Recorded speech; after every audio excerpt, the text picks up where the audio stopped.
Hello and welcome to another update video about Ethereum. Ethereum continues to be in the range. We're basically moving a bit in a range here in our resistance area. As long as we are not breaking above resistance, expectations are still for us to go further to the downside.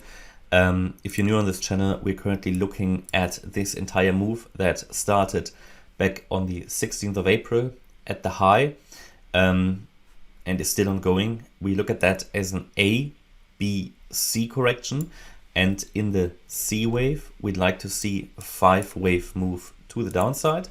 1, 2, 3. The wave 4 played out over the weekend. That was anticipated. It would now be the perfect time for it to turn to the downside, and then ideally we get one more low here. Until we see it break impulsively above resistance, the view doesn't change, and the view would still be that we get another low. So even if we make another high in the resistance area above yesterday's high, but it's only overall a corrective structure, the view still probably wouldn't change. I would really need to see an impulsive breakout above 1865, then to follow through and take out 1889 as well. And I want to see a 5-wave move. Now, the current structure already makes it very unlikely that this is going to take place here as an impulse. So at best, it would probably just be a diagonal anyway. So the most bullish count we can get out of this would probably be, instead of an ABC, it would probably be an a wave 1, a wave 2, a wave 3, a wave 4, and a wave 5. This could form a wave 1, and then an ABC structure down in a wave 2. The problem is in the current wedge pattern in which we are. So first of all, that would be the bullish view. The bullish view, however, would be probably constrained by this ascending wedge pattern, and we will most likely, as it seems, it looks like it will be difficult for it to break out of the wedge to the upside, because leading diagonals typically don't do that. So what might happen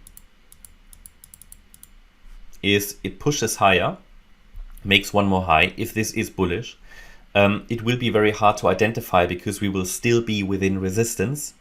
But if we then come down and form a 3-wave structure to the downside, make a higher low, we need to be very careful about that. But that could be an indication a low is already in.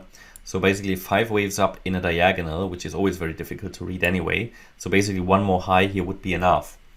But it wouldn't be clear, because we will probably not break above resistance, because in such a pattern here, in such a leading diagonal, if it is one, the way this develops here, the wave 5, so let me just label that. The wave 5 would likely be shorter than the 3rd wave. So it would be something like that: 1, 2, 3, 4, and 5.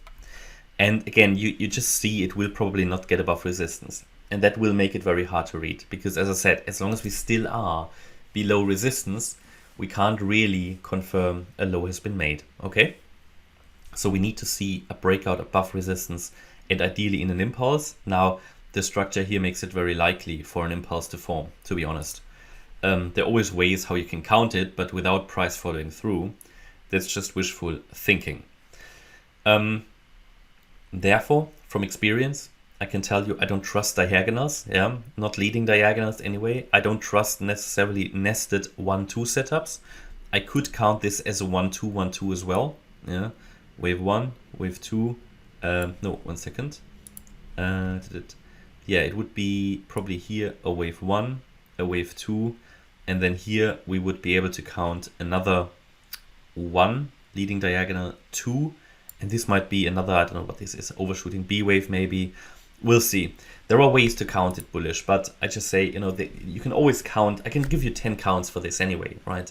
I always try to boil it down to the most likely count, okay? So for me, this is at the moment an ABC until the chart proves something different.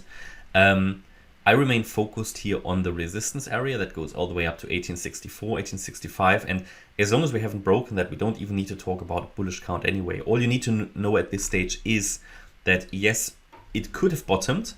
It's in my opinion not too likely, but it could have bottomed not in an ABC structure to the downside, but a WXY, because in an A, B, C, we need to see 5 waves down, and we only have 3.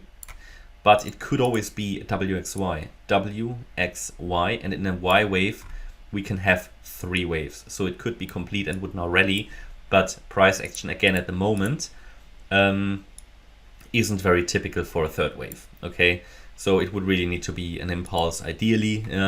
Okay, it could be a diagonal, but then again, it's not very clear. So again, from a price structure point of view, at the moment, expectations still have to be for another low, possibly sort of in the region around 1660 to 1690. There were some Fibonacci extensions that are pointing to 1690. Talked about that in yesterday's video. And yeah, if I look at this structure here now, we can count an A, B, C complete.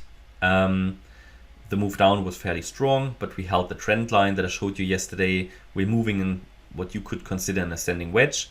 These are typically patterns that break to the downside. So I think now it's literally just wait and see.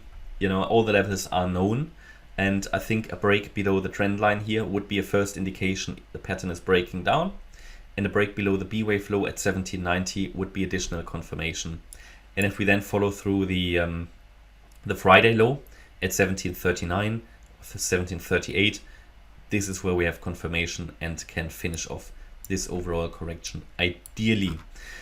Okay, I keep you updated about Ethereum. I hope you liked the update. If you did, please hit the like button, leave a comment and subscribe. And if you really like the content, then please check out the channel membership. Thanks a lot for watching. Bye bye.